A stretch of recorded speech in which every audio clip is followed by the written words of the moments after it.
cette vidéo, je vais compléter le chapitre 2 sur les notions d'algorithme et de programme Pascal.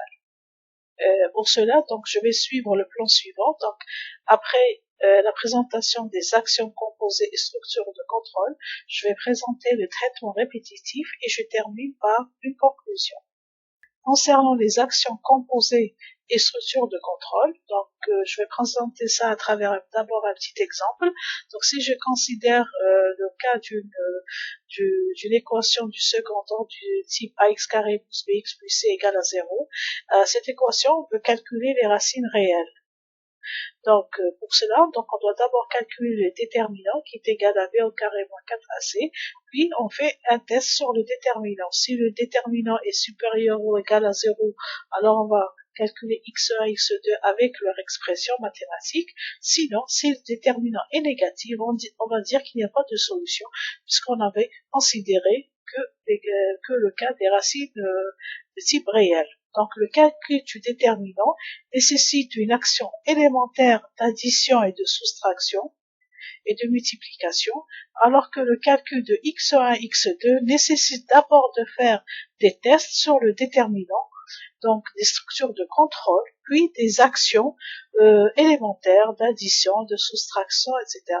Donc les actions composées sont formées en réalité d'une combinaison de structures de contrôle et d'actions élémentaires. Une condition ne peut avoir qu'une seule valeur, ou bien vraie ou bien fausse. Ici, par exemple, cette expression déterminant supérieur ou égal à 0, elle peut être vraie, et dans ce cas, calcul x1 ou x2, ou bien, si le déterminant est négatif, ça va être fausse. Dans ce cas, on va dire qu'il n'y a pas de solution. Les opérateurs de comparaison qu'on avait utilisés ici, c'est le supérieur ou égal à 0. Donc, les opérateurs booléens, donc c'est le test qui va nous dire si cette réponse est fausse ou non. Et dans ce cas, donc, on va, donc, à partir de ce test-là, qu'on va, donc, calculer x1, x2, si le déterminant est supérieur ou égal à 0. Et si le test est négatif, ça veut dire que la réponse est fausse. Dans ce cas, on va dire qu'il n'y a pas de solution. Comment on va traduire ça sous forme de Pascal? On va utiliser ce qu'on appelle les alternatives. Donc, il y a deux types d'alternatives.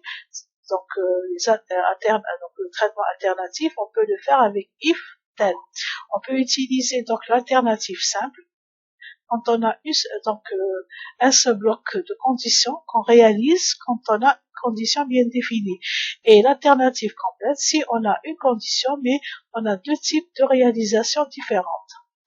Donc, si par exemple, dans le cas d'une alternative simple, on va dire, si la condition est vérifiée, alors on va appliquer les instructions et on sort avec un fin de si. Ça se traduit en Pascal. If condition then, donc le si devient if, alors devient then, et entre begin et end, je mets toutes les instructions possibles. Donc la condition donc est évaluée. Si la condition a la valeur vraie, on exécute les instructions. Si la condition a la valeur fausse, on sort de la boucle. Donc on ne va pas exécuter ces instructions.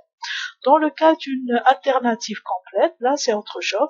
Donc on va faire notre test. Si la condition est vraie, alors on va appliquer les instructions 1. Sinon, on va appliquer les instructions 2. Donc la condition est évaluée d'abord. Donc ça se traduit en Pascal avec un if condition qu'on va définir, qu'on va calculer. Si la condition elle est vérifiée, then on va entre begin et end, on va mettre nos instructions 1. Else, on va appliquer nos instructions 2. Remarquez qu'avant else, le end n'a pas de point virgule, c'est fait exprès. Je n'ai pas oublié, c'est fait exprès avant le else, l'instruction qui vient avant le else, dans le cas d'une alternative complète, donc on n'a pas le droit de mettre un point virgule pour le end. Donc, une autre remarque aussi, ce que j'appelle ici bloc d'instruction. Si j'ai une seule instruction, on n'est pas obligé de mettre le begin et end. Et si j'ai plusieurs instructions, c'est le cas de bloc d'instruction avec plusieurs instructions, je dois mettre toujours un begin et un end. Donc, si je reviens sur cet exemple, dire sur la forme générale, donc si j'ai ici if condition, donc si j'ai un bloc d'instruction avec une seule instruction, je peux enlever le begin et end et mettre directement instruction. Mais maintenant, si le bloc d'instruction, dans le bloc j'ai plusieurs instructions, je dois mettre le begin et end. La même chose pour le cas avec une alternative complète. Donc, si j'ai une seule instruction, on peut enlever le begin et le end, mais si j'en ai plusieurs, je dois les mettre. L'instruction qui vient juste avant le else ne doit jamais comporter de point virgule. Il faut jamais l'oublier. Un exemple, donc je reviens sur l'exemple du calcul des racines réelles d'un système d'une équation du second ordre, du forme ax carré plus bx plus c. Donc, avec l'algorithme, donc je déclare, donc j'écris l'algorithme, le nom de l'algorithme. Les variables utilisées, c'est le a, le b, le c, le det, c'est-à-dire le déterminant, le x1 et x2. Je vais commencer par lire le a, lire le b, lire le c. Ensuite, det reçoit b au carré, donc la petite flèche. La notation algorithmique, la flèche qui monte, ça veut dire puissance. B au carré moins 4 AC. Ensuite, si le déterminant est supérieur ou égal à 0, alors je calcule x1, x2, affiche x1, x2. Sinon, je dois afficher pas de solution réelle, fin de cycle. Je traduis ça avec en Pascal, donc mot à mot, donc l'algorithme devient programme, var de variable devient var, je commence par lire le a, le b et le c. Ensuite, déterminant, c'est b au carré moins 4ac. If det supérieur ou égal à 0. Donc, en Pascal, le symbole supérieur ou égal à 0, c'est supérieur et juste à côté, on met égal. Supérieur ou égal à 0, then. Entre begin et end, je mets mes instructions.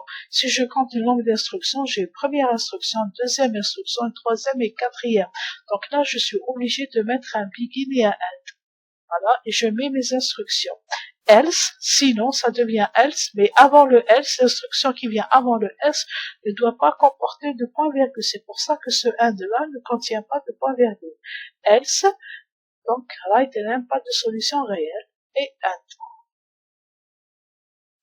Une autre façon aussi de faire les tests, c'est en utilisant l'alternative multiple.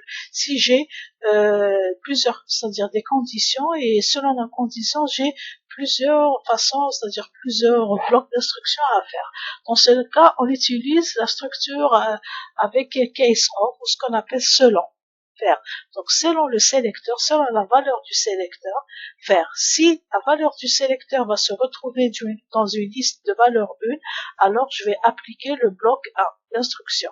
Si la valeur se trouve dans liste 2, je vais appliquer un bloc d'instruction 2, etc. Si la valeur du sélecteur ne se retrouve dans aucune de ces conditions, je vais alors vers un bloc d'instruction M et fin de selon. Je peux traduire ça en Pascal, donc selon devient case, sélecteur, faire ça devient off, donc là je deviens liste de valeurs 1, bloc d'instruction, etc. Else, bloc d'instruction. Attention, ce else là, l'instruction qui vient avant ce else, donc case of, doit comporter un point virgule. C'est pas la même chose que pour tout à l'heure. Plus la même chose. Donc, bloc d'instruction M. Pour mieux comprendre l'action composée structure de contrôle case of, nous allons considérer l'exemple suivant. Donc, écrire un algorithme qui affiche le nombre de jours dans un mois de l'année, choisi par l'utilisateur.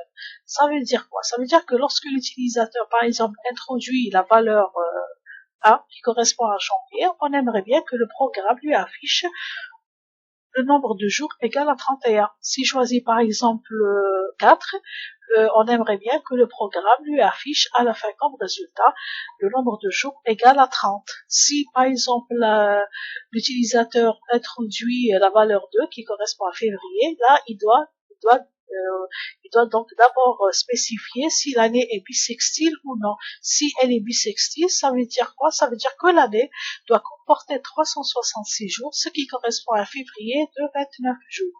Maintenant, si l'année est non bissextile, ça veut dire que l'année comporte 365 jours uniquement, et dans ces cas, le nombre de jours de février va être 28. Comment on va traduire ça sous forme d'algorithme? Donc, on écrit donc l'algorithme le mois du nombre de jours, les variables, donc on choisit mois et nombre de jours comme étant des entiers, et BIS, ça correspond à bisextile, elle est de type caractère. Donc, au début, afficher, donner le nombre relatif au mois, ça veut dire que l'utilisateur doit spécifier le mois sous forme de nombre, parce que c'est un entier, il va choisir le mois. Ensuite, il doit répondre à la question est-ce que c'est une année bisextile, oui ou non. Donc la réponse va être un O ou bien un N. Donc selon cette réponse-là, la réponse va être donc stockée dans la variable caractère de nom BIS. Donc et selon le mois, faire. Donc ça dépend du mois. Selon le mois, si le mois est 1, 3, 5, 7, 8, 10, 12. Donc, la valeur du mois va se retrouver soit dans la liste 1, soit dans la liste 2, soit dans la liste 3. Donc, si c'est 1, 3, 5, 7, 8, 10, 12, ça veut dire que le nombre de jours va prendre la valeur 31. Si le mois se retrouve dans la liste 4, 6, 9 ou 11, ça veut dire que le nombre de jours est égal à 30. Maintenant, si le mois est égal à 2, dans ce cas, il y a un test sur le BIS. Si BIS égale à O, ça veut dire grand O, ça veut dire oui, ou bien petit O qui veut dire aussi oui, et en petit O, alors nombre de jours égale à 29. Donc on spécifie grand O, petit O, puisqu'ici la variable du type caractère. Et dans caractère, le grand O et le petit O n'ont pas la même valeur. Donc ils sont différents, ils sont notés différemment. Donc maintenant, si le BIS est non, donc si c'est ni O ni petit O, ça veut dire un non, et dans ce cas, le nombre de jours va prendre la valeur 28.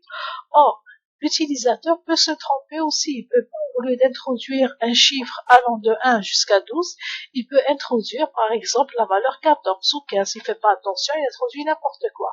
Dans ce cas, on va dire, si la valeur de mois ne se trouve pas dans cette liste, ça veut dire autrement, dans ce cas, on va dire le nombre de jours égale à 0, parce que ce mois n'existe pas. Donc, on va dire que ton nombre de jours, en réalité, c'est 0. Fin de célon, on affiche le nombre de jours et on sort. On traduit ça mot à mot en Pascal, donc programme, algorithme, ça devient programme, nombre de jours, uses, donc c'est comme on a l'habitude de faire. Right, afficher donc donner le numéro relatif au mois, donc read le mois. On doit aussi lire read le BIS, donc année est-elle bisexuelle ou non, donc la réponse va être O ou bien N, qui va se mettre dans BIS, case mois, donc ça dépend du cas du mois. Si la réponse dans mois est 1, 3, 5, 7, 8, 10 ou 12, nombre de jours prend la valeur 31. Si la réponse dans pour mois se retrouve dans 4, 6, 9 ou 11, donc le nombre de jours prend la valeur 30. Si la réponse à moi c'est 2, là on doit encore tester le BIS. Si la réponse est un grand O ou bien petit O, ça veut dire un oui, dans ce cas le nombre de jours prend 29. Sinon, il prend 28. Mais remarquez une chose, ce else, avant ce else, donc il n'y a pas de point virgule. Donc nombre de jours reçoit 29, il n'y a pas de virgule parce que point virgule, puisque j'ai un if. Ce else, il correspond à if. Par contre, le deuxième else, ça c'est qui correspond à case, dans le cas où c'est un mois qui n'appartient pas à cette liste, donc c'est autrement. Dans ce cas, N de J reçoit 0. Et le else, avant ce else, on doit avoir le point virgule. C'est pour ça que j'ai ici un point virgule. Donc, else, NJ reçoit 0. À la fin, j'affiche le nombre de jours et je fais un read et je termine.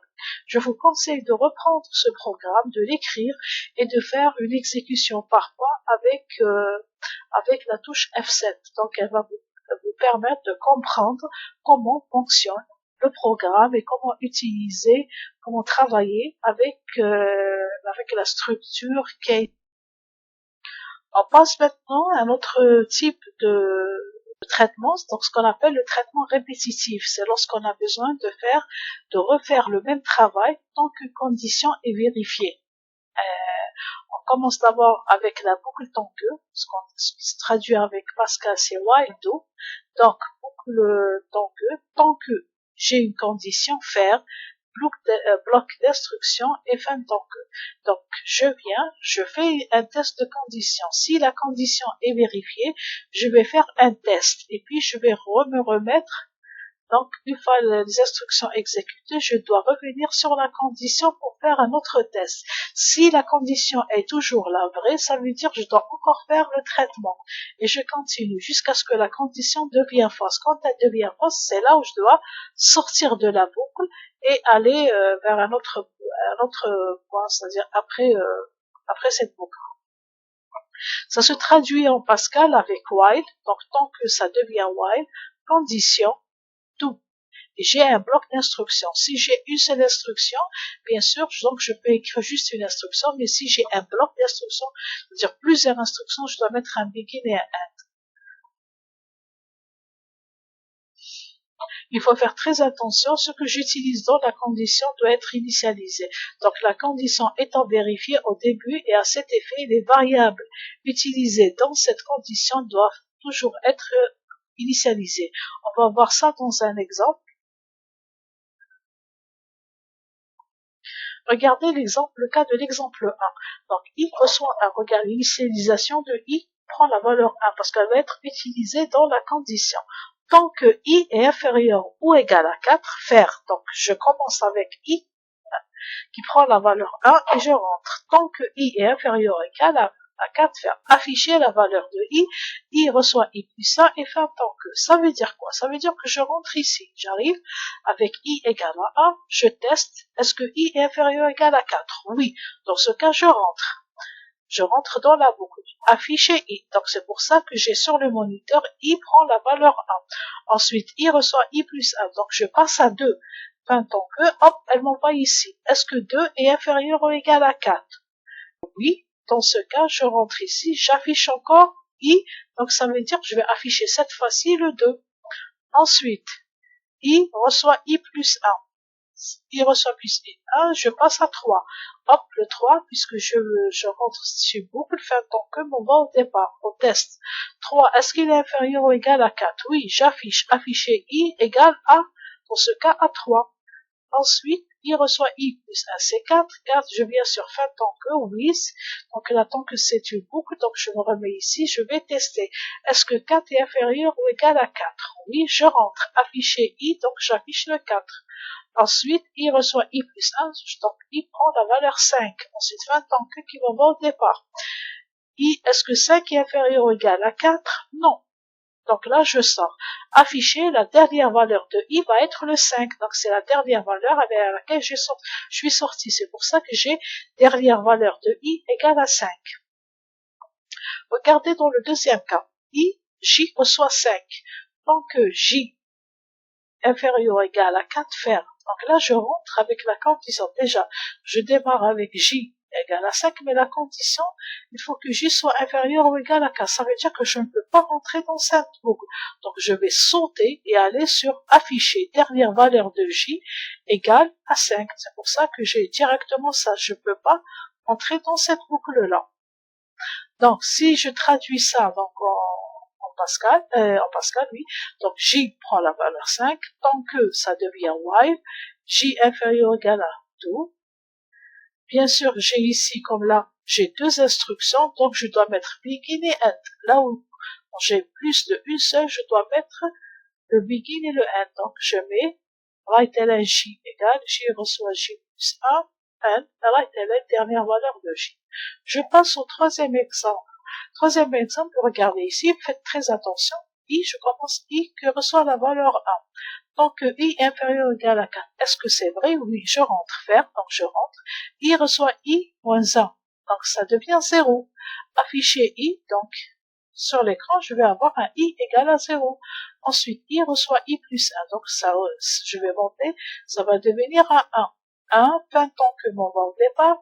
Est-ce que 1 inférieur ou égal à 4? Oui, je rentre. I reçoit i moins 1. Donc ça devient encore un 0. Afficher le i, j'obtiens autre 0. I reçoit i plus 1, ça devient 1. Fin tant que mon va ici. Est-ce que le 1 est inférieur? Est-ce que le 1 est-il inférieur ou égal à 4? Oui, je rentre. I reçoit i plus moins 1, ça devient encore un 0. Et donc là, vous voyez que je ne vais jamais sortir de cette boucle, ce qu'on appelle une boucle infinie. Et là, c'est la chose la plus pire qui peut arriver dans une programmation. Ça veut dire que vous allez avoir un ordinateur qui ne va jamais arrêter de travailler et vous afficher à chaque fois i égale à 0, i égale à 0, i égale à 0. Donc là, il faut bloquer l'ordinateur, sinon vous n'allez jamais finir. Donc la traduction en Pascal, elle se fait toujours du mot à mot à partir de l'algorithme. Donc tout ce qui est tant que, ça devient while, tout ce qui est faire, ça devient do. Je compte le nombre d'instructions, il y en a 2, donc je dois utiliser un begin et un end, et dans lesquels je dois mettre mes instructions. Voilà. J'ai essayé donc de réécrire les mêmes programmes, donc et ces 3 exemples, donc l'exemple 1, l'exemple 2, l'exemple 3, je les ai intégrés dans le même programme et je vous ai mis donc le résultat qu'on doit obtenir. Donc je vous conseille de retaper ces exemples et travailler avec F7 pour voir à chaque fois les résultats et bien les vérifier. On passe à un autre type de traitement répétitif, c'est avec la boucle, ce qu'on appelle la boucle répétée, ou ce qu'on appelle repeat until. Donc, repeat, bloc d'instruction jusqu'à. Donc là, je rentre, je fais des applications, donc je dois faire des instructions, je vais traiter des instructions, puis je passe à la condition. Si la condition est vraie, je peux sortir. Si elle est fausse, je vais encore rentrer dans la boucle. Et à chaque fois, je teste. Donc, repeat. Là, la remarque ici, dans ce genre de, entre repeat et until, j'ai pas besoin de mettre un begin et end, quel que soit le nombre d'instructions. Même si j'ai plusieurs instructions, j'ai pas besoin de mettre un begin et un end, puisque le repeat et until, il va vraiment, mettre des limites où commence le travail et où se termine. Donc, un exemple, regardez ici, l'exemple 1, i reçoit 1, répété, affiché i, reçoit i plus 1 jusqu'à. Regardez, j'ai 2 instructions, et pourtant, j'ai pas mis de begin et end. Donc, avec repeat et until, on n'a pas besoin de mettre begin et end. Donc, on va essayer d'exécuter ce programme. Donc, on commence, i reçoit 1, je rentre. Regardez, je rentre automatiquement. Il n'y a pas de test. Afficher i, donc i prend la valeur 1. On va afficher le 1. I reçoit i plus 1, ça passe à 2. Est-ce que 2 est supérieur à 5? Non. Donc, je suis obligé de reprendre le travail. I égale à 2, parce qu'il y a l'affichage, donc ça devient i égale à 2, donc c'est le deuxième 2. Je suis ici. Ensuite, i reçoit i plus 1, ça passe à 3. Est-ce que 3 dépasse 5? Non, je reprends. Afficher i, donc j'affiche le 3. I reçoit i plus 1, ça devient 4. Donc, est-ce que le 4 dépasse 5? Non, je rentre. J'affiche le 4. Ensuite, i reçoit i plus 1, ça devient 5. Est-ce que 5 dépasse 5? Non. Donc, je vais encore afficher le 5. Ensuite, i reçoit i plus 1, ça devient 6 jusqu'à. Est-ce que 6 dépasse 5? Oui. Donc là, je suis obligé de sortir. Donc, je sors avec un i égal à 6. Afficher dernière valeur de i, donc ça va être un 6. Dans l'exemple 2, regardez, donc je rentre déjà avec le j qui est égal à 6. Donc c'est une grande valeur répétée. Afficher j, donc c'est le 6. Ensuite, j reçoit j plus 1, c'est le 7. Est-ce que 7 dépasse 5? Oui. Donc, afficher dernière valeur de j, c'est un 7. Donc ici, remarquez, quand on utilise la boucle répétée, automatiquement, on exécute la boucle au moins une seule fois. Donc, on est obligé de rentrer dans la boucle. Alors que tout à l'heure, avec la boucle tant que, non. Donc, je teste d'abord la condition si je rentre. Si la condition n'est pas vérifiée, je ne rentre pas. Donc, il n'y a pas d'exécution. Alors qu'avec la boucle répétée, je rentre, je suis obligé d'exécuter une fois, et puis je vais faire mon test. Je fais donc la même chose, donc j'ai pris ces 2 exemples, je vous les ai mis sous forme de programme, donc je vous conseille donc de faire le même programme, de le taper en Pascal, de faire de l'exécution par pas avec F7 et de regarder à chaque fois qu'est-ce que vous obtenez comme résultat. Donc c'est un très bon exercice pour vous. On passe au dernier type de boucle, donc c'est le type avec boucle pour, ce qu'on appelle le for. Ici, quand on sait combien de fois on peut faire une boucle, on préfère toujours utiliser la boucle pour. Donc on va dire pour, par exemple, i des variables, par exemple i variant d'une valeur 1 par exemple jusqu'à valeur 2 faire. Et j'ai un bloc d'instruction. Donc pour i des variables d'une valeur inférieure à une valeur supérieure faire bloc d'instruction et fin pour. Ça se traduit en Pascal par for i des variables valeur inférieure jusqu'à to val sup to bloc d'instruction. Ici, si le bloc d'instruction, si j'ai une seule instruction, j'ai pas besoin de mettre begin et end, mais si j'en ai plusieurs, je dois mettre le begin et le end. Il faut faire très attention ici avec pour que la valeur inférieure doit être plus petite que la valeur supérieure. Si vous faites la bêtise de faire l'inverse, là, votre boucle ne va pas se réaliser. C'est-à-dire votre programme ne va jamais rentrer dans la boucle. Un exemple, regardez, pour i de 1 à 5, ça veut dire for i variant de 1 jusqu'à 5, do. Donc, je dois faire la même chose pour i variant de 1 jusqu'à 5, afficher la valeur de i. Write ln i. Fin pour. Donc, j'ai une seule instruction. C'est pour ça que j'ai pas mis de begin et end. Donc, ça va s'exécuter juste ici. Ensuite, à la fin, afficher dernière valeur de i. Regardez. Donc, pour i égale à 1, il vient ici, il affiche le 1. Ensuite, automatiquement, une fois il exécute ça, il repasse. I passe automatiquement à 2. On n'a pas besoin de mettre i reçoit i plus 1. Donc, c'est automatique, il va faire ça automatiquement. I passe à 2, il va encore afficher la valeur i égale à 2. I passe automatiquement à 3, puis à 4, puis à 5. Donc, une fois arrivé à 5, c'est la dernière valeur. Une fois qu'il exécute, il va sortir automatiquement. La dernière valeur de i va être égale à 5. Un autre exemple, donc pour k, un exemple, j'ai pris k reçoit la valeur 0, pour i variant de 1 jusqu'à 3. Donc il va exécuter ça pour i variant 1, puis i prend la valeur 2, pour i égale la valeur 3. Il rentre, puisque là j'ai 3 instructions, c'est pour ça que je mets un begin et un end. Donc, write ln i, donc il va m'afficher la valeur de i. Donc pour i égale à 1, il va afficher 1. Ensuite, il affiche le k, donc c'était un départ, c'est 0, donc il va afficher le 0. K reçoit k plus 1, donc il passe à 5. Hop, et puis i passe à 2. I passe à 2, il rentre ici, afficher i, donc il va afficher le 2. Le k, elle rentre pas dans, c'est-à-dire elle est à 5. C'est comme tout à l'heure, parce qu'ici, c'est l'incrémentation automatique juste du i. Il ne touche pas au k. Il y a juste le i qui est incrémenté automatiquement. Donc, k prend l'ancienne valeur, c'était le 5. Hop, ensuite, k reçoit k plus 1. Ça veut dire 5 plus 5, ça fait 10. Mais le i est égal était à 2. Donc là, il passe à 3. Quand i égale à 3, il rentre. I, c'est 3. K, ancienne valeur, c'est un 10. Il va afficher les 10, hop. Ensuite, k reçoit k plus 5, ça devient un 15, donc on s'en fout pas mal, et là, il va sortir.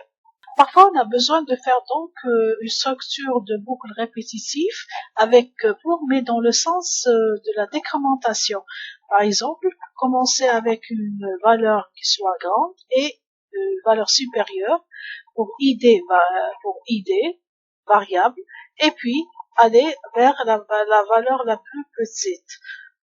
Dans ce cas, on utilise donc la structure down to, donc for down to, donc for id variable de la valeur supérieure, down to, ça veut dire descendre down to, à la valeur inférieure, val f2, et bloc d'instruction. Ici aussi, dans bloc d'instruction, si le bloc comporte une seule instruction, dans ce cas, on utilise, donc on peut s'en passer plutôt de begin et end, mais si le bloc comporte plusieurs instructions, on doit donc faire le begin et le end. Par contre, il faut faire très très attention. Si vous utilisez down to, il faut mettre à gauche ici la valeur supérieure. Si vous faites la bêtise d'utiliser down to et vous mettez d'abord la valeur inférieure down to valeur supérieure, là, la boucle ne sera jamais exécutée. Donc, il faut faire très attention à ça. On va voir un petit exemple, comme tout à l'heure. Donc, pour i variant de 5 à 1, faire. Donc là, on descend. Afficher la valeur de i. Donc, en algorithmique, on voit pas bien ça, mais avec le Pascal, on le voit beaucoup mieux. Donc, pour i variant de 5 down to 1, donc on commence de 5 et on descend à 1, to, write ln i la valeur de i et dernière valeur de i, donc on va afficher la dernière valeur de i. Donc automatiquement, il va commencer par i égale à 5, il affiche i, puis il descend automatiquement à 4, puis à 3, puis à 2, puis à 1, donc il affiche à chaque fois. Donc la dernière valeur de i, ça va être bien sûr le 1, c'est la valeur avec laquelle il va sortir. On considère aussi le même exemple que tout à l'heure, donc on prend pour k égale à 0, donc for i égale à 3 down to, donc on commence pour i égale à 3 et on descend à 1, 2. Donc, puisque ici j'ai 3 instructions, donc je dois mettre begin et end et je vais afficher la valeur de i. Donc la première valeur de i c'est la valeur 3. J'ai un down to, donc je vais descendre à 1. Donc i égale à 3. Ensuite, j'affiche le k, c'était un 0. Je vais rentrer avec un 0. Ensuite, k reçoit k plus 5, ça veut dire elle passe à 5. Puis, hop, down to, donc le i était à 3, il passe à 2. 2, le k, c'est 5. Ensuite, k prend ici la valeur 10. Hop, il se reboucle. Down to 1, donc cette fois-ci, il prend la valeur 1. Quand il prend la valeur 1, il rentre. Il affiche la valeur du 1. Right lnk, c'est 10. Puis ici le k passe à 5 et il s'arrête ici. Donc il sort de la boucle. Donc on revient sur la même remarque. Si par erreur on définit la valeur supérieure plus petite que la valeur inférieure, alors le bloc d'instruction ne sera jamais exécuté. La valeur du compteur id variable ne doit jamais être modifiée dans le corps de la boucle. Donc faites très attention. Donc ne pas jamais à l'intérieur de la boucle. Ici par exemple, vous mettez i reçoit i moins 1 ou i reçoit i plus 1. Là, ne faites jamais ça. Dans la boucle for, avec la boucle, vous n'avez pas le droit de modifier la valeur du compteur ici. Le i ici est appelé aussi compteur, donc il ne faut pas modifier le compteur. C'est lui qui va c'est-à-dire sa modification, elle va se faire automatiquement. Et aussi, il ne faut jamais oublier que le pas ne peut être différent de 1. Donc, attention, donc, ici, donc, je descends à 3, puis à 2, puis à 1. On ne peut pas descendre de 1 jusqu'à, par exemple, 1, de 3, et on passe directement à 1 sans passer par le 2. Donc, il y a toujours une incrémentation quand j'ai un to et une décrémentation avec moins 1 quand j'ai down to. Donc, ne cherchez pas à faire une boucle avec un pas de 2 ou 3. Là, vous êtes obligé de ne pas travailler avec la boucle for. Enfin, donc on termine donc avec les propriétés d'un algorithme. Les caractéristiques principales d'un algorithme sont: un algorithme traite toujours un ensemble fini de données qui peuvent être des nombres, caractères ou des données structurées. Donc c'est ça, ce sont les caractéristiques générales d'un algorithme. L'ensemble des actions formant l'algorithme doit être un nombre fini, réalisable. Donc vous n'allez pas mettre un programme qui ne se termine jamais ou avec des boucles infinies pour donc traiter un problème. Donc là, ça n'a aucun sens. Un algorithme doit être exprimé avec un langage clair, bien structuré, sans ambiguïté et indépendant du langage de programmation. Donc la façon d'écrire un algorithme n'a rien à voir avec les mots qui sont réservés pour la programmation. Donc un algorithme, il est commun. Il peut être utile, c'est-à-dire on peut traduire un algorithme dans n'importe quel langage. On peut, à partir d'un algorithme, écrire le programme en Pascal, en Fortran, en C, en ce qu'on veut. Et aussi, quand vous écrivez un algorithme, il doit toujours donner un résultat. On fait pas un algorithme et à la fin on n'obtient rien. Donc, quand vous écrivez un programme, il faut toujours commencer par l'algorithme. Il faut savoir écrire votre algorithme. Il faut que les actions soient simples et claires. Et à la fin, il faut aboutir à un résultat. Donc, avec ça, je termine ce chapitre 2. Je vous conseille de refaire tous les exercices qui sont donc les exemples qui sont dans le cours.